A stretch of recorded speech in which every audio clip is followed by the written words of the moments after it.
Twins Daily's Parker Hagman. Over here is No Juice Podcast Dan Anderson. The meat and the friendship sandwich right now is Twins President Dave St. Peter. Dave, thanks for joining us. Parker and Dan, nice to be here. Thank you. So, as you know, we've got some Twins Daily community members that want to ask you some questions. Sure. They're going to put you on the hot stove here with some of these, so I hope you're okay with these. First one from Ashbury John. Does player payroll include only the major league totals we see in the neighborhood of $85 million lately, or does it include other things such as minor leaguers, meal money, and other expenses like draft and international signing bonuses? Well, first and foremost, we have not set a major league player payroll number. We never announce a major league player payroll number. We have spoken generally to what we think kind of a range it might be next year, but at the end of the day, the numbers that are cited are generally speaking your major league team. So it's ultimately your 40-man roster. It does not include minor league signing bonuses or anything in the international market, etc. So, like the case of Nishioka, his posting fee was not a part of the overall payroll that year, correct? It was not. It was part of. It was handled elsewhere within our operating budget. This one's from Jay. Have the Twins ever exceeded the 50 to 52% of revenues for payroll guideline in the last 15 years? Yes, often. Done. All right. This is from Zenser with his Z. What does lower attendance mean to both you and the rest of the front office? Puts more pressure on us to maximize other revenue streams, whether it be television revenue, concessions revenue, non-baseball event revenue, certainly corporate partnership revenue. Attendance and game ticket sales are a huge driver for a baseball team, but it's not the only driver. Clearly, there are national revenue streams, including revenue sharing, that is designed specifically for that case. For teams that maybe have sagging revenues, they are then in a position to garner more revenue sharing dollars. Does a Paul McCartney concert, does that bring in like Scrooge McDuck-like money where you got everything everywhere? Or is it helps, but it's in the world of baseball, it's a pretty small number. Roughly where do the Twins rank among other MLB teams in their ability to generate revenue? How different would this be without Target Field? It would be greatly different. In the Metrodome, we were certainly, I would say, if not the bottom 2 or 3, certainly bottom 5. I would have compared ourselves in the Metrodome to, say, the Tampa Bay situation, the Oakland situation, or the Miami Marlins, certainly before they moved into Marlins Park. At this point, we're probably going to be somewhere middle of the pack to lower middle of the pack. I'd say, and again, in Target Field in 2010, we outperformed our market. I'd like to think we can, if we're competitive on the field, we can continue to outperform our market. I think in terms of baseball teams, we're about 19th when you include the 2 New York teams, the 2 Chicago teams, the 2 LA teams. So, we're performing a little bit below that right now, and I think we should be outperforming our market. The reason we're not performing at that level, frankly, is because the team is not cooperating. Our attendance has fallen below the league average, which is about 2.5 million people. This is from Twins Daily writer Parker Hagman. Are you sick of payroll questions by now? I've accepted it. There's an obsession with payroll. I'm more worried about making good, smart baseball decisions, and those decisions all have a payroll factor. But, to be honest with you, we spent $70+ million last year on free agents, and, at least 2 of those signings worked out splendidly. I'd love to find another Phil Hughes. We got to fix Ricky Nolasco. But I understand it and I accept it. There's an obsession on payroll. If we do what we need to do and make good, smart baseball decisions, the payroll will take care of itself. At the start of the season, this one's from Secondary User. At the start of the season, you were adamant that the organization had significant offers on the table that were rejected by free agents, and that greatly affected the club's inability to make full use of its payroll budget. What lessons did you learn from that, and how will you go about ensuring that they're not leaving money on the table? Well, again, secondary user. There's a story obviously to be told. That's been well documented. We did go out last year and try to go beyond the guys we did bring in, but that's always been part of the equation in terms of your ability to attract a free agent. There's a lot of things that go into that. Your ballpark, your market, your manager, your coaches, your teammates. There's no doubt that right now, based on where we're at, we might be in a situation where we're going to have to overpay. I think we're willing to do that for the right person, but but that's also a very risky proposition.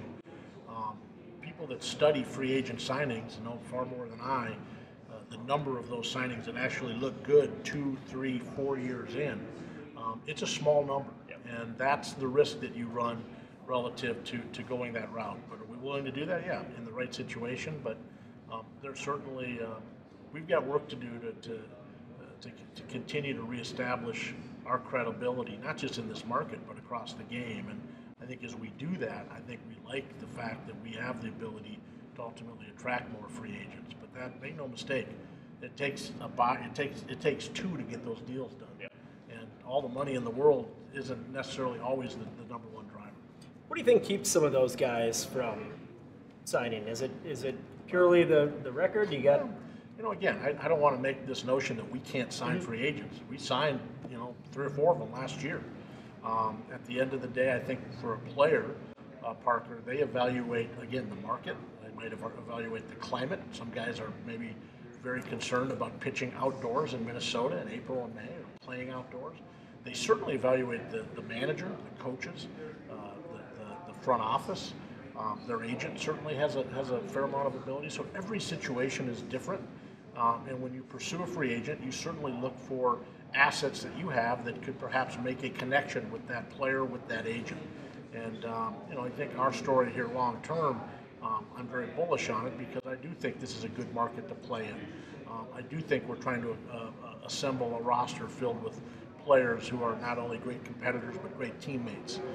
And ultimately, Target Field, I think, particularly for pitchers, is a great place to pitch. So I think Phil Hughes is example A of ultimately how a free agent signing in Minnesota can work out in a great spot, not just for the player but also for the team. So I guess this parlays into the next question from D-Man of Twins Daily. If the core guys coming up turn into all-stars, I think he means like Buxton, Snow, those kind of guys, and we finally build a top 5 team, will you be willing to spend, you being it's your money apparently, will you be willing to spend over budget to keep that team together for as long as possible, even if it meant losing money for 3 or 4 years? If the team was really good, would ownership do that for the fans and the city? Well, I think the last time they were confronted with that situation, it was the Joe Mauer situation, and I think we gave Joe Mauer one of the top 5 contracts at the time in Major League Baseball. So I think the history speaks for itself. There's no doubt in my mind that we're in a better position today to be able to not only hopefully bring those types of players to the big leagues, but ultimately when they get there to keep them in a Twins uniform over the long haul.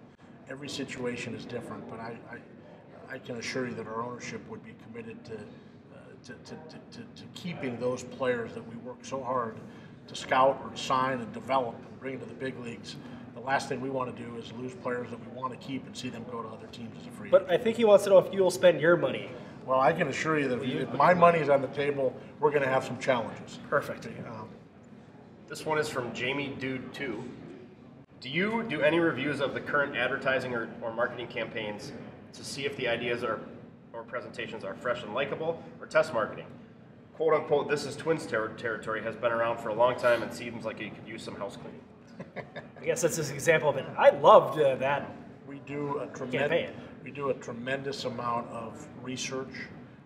It's been well documented lately. Some of the research we've done, people take out bits and parts and try to make fun of it. But at the end of the day, the answer to the question is yes. We look at that, and I will tell you, we just went through a very extensive, what I would say, brand strategy review. And I think you'll certainly see us tweak some things relative to how we message, and frankly, who we message to, and what medium we message on. Snapchat. It becomes much more of a digital play. That's just the reality. Just gonna send me pictures relative to this is Twins territory. This is Twins territory to the Twins is our version of the state of hockey to the Wild. Right. That's more than I don't imagine the Twins territory going away. I think it's part of the vernacular now, not only for the organization, but I hear our fans use it. I hear our players use it.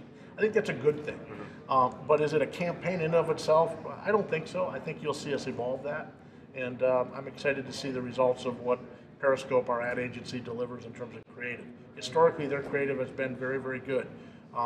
Again, I think that's been part of the evolution of the Twins brand. that brand takes a hit when you lose 90 games 4 years in a row. I can tell you, it impacts even the way the advertising looks and feels. It impacts how cold the beer is. It impacts a lot of things. I can tell you that. So you also, I mean, you talked a little about Twins territory being a part of the brand. One of the slang that you hear all the time is the Twins way, and that took a hit this offseason too. And there seems to be a little bit of distancing from that saying. Well, you know, all I can tell you is that inside the walls of the Twins, nobody talks about the Twins way. So, you know, it's been a way in the past that people have used to describe playing the game the right way, fundamental baseball, taking an extra base, hitting a cutoff man, never giving up, etc. We have tried to define what we would call, say, the Twins tradition, about some tenets that are important to every person who works for the Twins. But I can just assure you that the Twins way is not a term that Ron Gardenhire, Tom Kelly, Andy McPhail, Terry Ryan, those four people who've had probably more to do with the baseball operations inside the Twins over the last 30 years that those guys have ever used. So I don't put a lot of credence in it. As Terry says it best, what does it mean? Maybe doing things the right way? Yeah, we got to do that. And we haven't done enough of that the last 4 years. So you won't change the street out front to like Twins Drive or anything? I wish I could. If I had to do it over again, that would have been Twins Avenue. But it is Twins Way, and I think there will be a Vikings Way. It seems as though sports teams, when they move into facilities, they name their streets, you know, XYZ Way. So, but that's it is what it is, and I can assure you, we don't have discussions inside. We got to get the Twins Way back. So you're not showing us your Twins Way tattoo by the end of this video, You right? will not see that, Parker. Okay. All right, this is from MDog888. Not Twins related, but if you were the sole person on the UND nickname committee, what would you choose? Also, how hard can you throw a baseball? You know, I can throw a baseball very softly. It's change-ups 100% of the time. The best suggestion, it's not mine, but I'll give him credit, is Patrick Royce, who is suggesting they should be known as the Oilers. When you consider what the oil industry has meant to North Dakota and the western part of the state where I'm from in Bismarck, I can tell you it's the best suggestion I've had to date. So we'll see where that goes. So for most people, though, who've gone to school there over the course of the last 100 years, you know, certainly the last 50 years, it's still going to be the Fighting Sioux. I can assure you that. A new generation will probably have the new name. But wasn't it the Flicker Tails prior to that? Back at the turn of the century, the school colors were green, white, and pink. I don't think you're going to see pink as part of that color palette at UND anytime soon. I'm just going back to Jamie Dude 2's name. I'm sorry, Jamie Dude 1 was already taken. That's just Jamie Dude. So here's a question. This probably falls in the category of an elephant never forgets. Dave St. Peter tweeted, "Respect and understand angst and concern about our offense this spring. Need to be better, but amazed the focus of the 25th man on the roster." And the question from Jay Harrelson is, you posed a question on Twitter, which I just read, last spring asking why everyone was so caught up in the 25th player on the roster was going to be, which ended up being Bartlett. Do you regret that tweet? No. And do you think in 2015 more care will be had with all roster spots? I don't regret that tweet. It's the 25th person on the roster. The manager wanted Jason Bartlett. He got Jason Bartlett. And the fact that Jason came north with the team, frankly, did not have a significant impact on the success or lack of success of the 2014 Twins. All right, this one's from Dr. Jim. Why is it so difficult to sit in my house in St. Paul and have a clear K-Twin signal? That actually was a common theme. There was a few people on the outskirts that said that it wasn't that strong of a signal. We've been dealing with radio signal questions from fans dating back to 2007. The Twins were on WCCO radio for 46 years. So when we made the move to 1500 ESPN, there was a chunk of people in the Twin Cities that had a very difficult time with AM 1500 signal. When we moved to K-Twin, it got better, but there were still groups of people in the Twin Cities that had a difficult time with that signal. So it's far from perfect, and all I can tell you is that, short of maybe investing in a new radio, people might need to consider other options relative to digital channels, satellite radio, what have you. But I can assure you it's something I'm sensitive to. I did think that our radio broadcast took a step up when we went to K-Twin in terms of delivering our games in an FM, and it's a better situation, but I will acknowledge it's less than perfect. In terms of the game in general, do you think it's going beyond radio, especially with the way digital media, everything else is, will it be distributed in live tweets? Well, he just he followed up, any chance I'll be able to watch the Twins game at home without purchasing cable through internet streaming or... Yeah, I think you're going to see again with a new commissioner on in January. I think one of the hot button issues that he will address will be in-market streaming. I think it's going to require those people to still be cable subscribers. Because let's be honest, cable companies, satellite companies, are really in many ways funding rights fee deals for all of these sports leagues and teams. Right. So when you start to erode that, you really start to erode the business of sports, not just the Twins, but Major League Baseball, to some extent the National Football League, certainly the National Basketball Association and the NHL. So I do think you will see more in-market streaming options. And to your point, Parker, yeah, I think baseball on the radio, mainly because of vehicular traffic and the number of people in cars that are listening, I think live sports, and particularly live baseball, still has a very significant play there.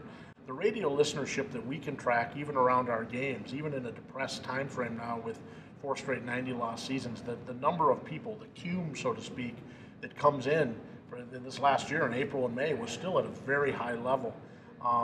Listening to baseball on the radio is a great tradition, and I don't think it's going away. It's changing. I'm really proud of our radio broadcast. I think the Provis-Gladden combination is as good as any combination in baseball right now. But at the end of the day, it's going to continue to evolve in terms of what device they might be listening on. More and more people will be listening, obviously, on a phone, maybe on a watch, on their computers. Their brain chip that we get versus their traditional handheld radios. Well, sticking with the media theme here, Jay Harrelson asks, Dick and Bert are fixtures in the TV booth, but the Twins have mixed in a number of guest commentators over the past few years. Coomer, Kelly, Smalley, Laudner, everyone else. Any new faces coming in 2015, potentially even Ron Gardenhire? It's a great question. Gardy has been offered an opportunity to be with the organization. We're giving him some time at his request, and as that conversation evolves, I'm sure we will consider a variety of different things where he might be really good. Obviously, from a broadcasting perspective, Ron has the gift of gab. He also has some great perspective relative to many of our players and many guys in the league. So he would bring a very, I would say, a pretty unique perspective. I think that's one of the keys to our television broadcasts. I think we need to continue to diversify them, and ultimately, I think some of those different voices have been well received by our fans. In terms of whether it be a Jack Morris or obviously a Tom Kelly. You mentioned Coomer. I think there are other names that we certainly can consider going forward. To continue to make those broadcasts fresh. I would like Kent Herbeck in the booth. But I don't want him to talk. I just want him just hang out there. Just to be in the background. But he's in there a lot, more than you probably know. This playoff season, Fox Sports 1 went with an analytical broadcast, which was a little different because they filmed from the studio and then they commented on the game. Do you see that ever evolving or taking hold in the regional sports? Possibly. I do think the integration of different analytical stats, and as those things become more mainstream, so to speak, I don't think there's any doubt you're going to see them integrated in telecasts. Again, a younger generation, they're going to grow up with those stats, so they're going to expect that, and then whatever's next. So I think what Fox Sports 1 did with that telecast that night was fun. I know I watched it, I checked it out, I thought it was interesting. I think MLB Network is continuing to experiment with different aspects of that. Historically, you see those things tested at the national level, and then they kind of filter down to the regional sports network. So I would expect you'll see that. I can tell you it's one of the things we're focused on in the ballpark. What can we do in Target Field relative to the game day experience to present the game with as many different new analytics, some of the new StatCast elements you see on MLB.com relative to breaking down defensive plays and how fast guys might be running or how much ground they covered. We're looking at maybe how can we showcase some of that information in the ballpark so that our fans, the pay for a ticket have the same access to the data that they might have if they were at home watching on their television. StatCast is going to be cool. I'm excited about it. Yeah, and that could be a game changer. The challenge right now is how quickly they can turn it around. It's not all necessarily real time, so some of it requires an hour or two of analysis and prep to deliver the product. But I'm really bullish on that technology and what it could mean to watching baseball, and particularly from a defensive perspective. I think one of the great things in baseball right now is there's some really spectacular defense being played, and I don't think most people that watch a baseball game appreciate how gifted the athletes are from a defensive perspective. And I think baseball has a responsibility to do a better job of showcasing that. All right, here's your walk-off question. What is the coolest thing about being president of the Twins? Probably coming to the Excelsior tap room and standing here for 2 hours and not having a beer. Scene. By far, I'd say it's the best part is it doesn't necessarily being the president of the Twins. It's working for the Twins. Is being part of a brand that so many people care about. And whether there's angst about 4 straight 90-loss seasons, or whether there was a parade down the street in 1991. People care about pro sports, and when you work for a brand like the Twins, to me that's an honor and a privilege. And it's by far, the coolest thing is just being part of something that everybody connects with, and everybody cares about, and everybody has an opinion. And there are days that can be challenging, but the positives so far outweigh the negatives. So for me, that inspires me and keeps you going. You got a lot of community members with Twins Daily that are potentially season ticket buyers, regular season ticket buyers, consumers of the product. What do you say to walk off here? Sorry to steal your walk off.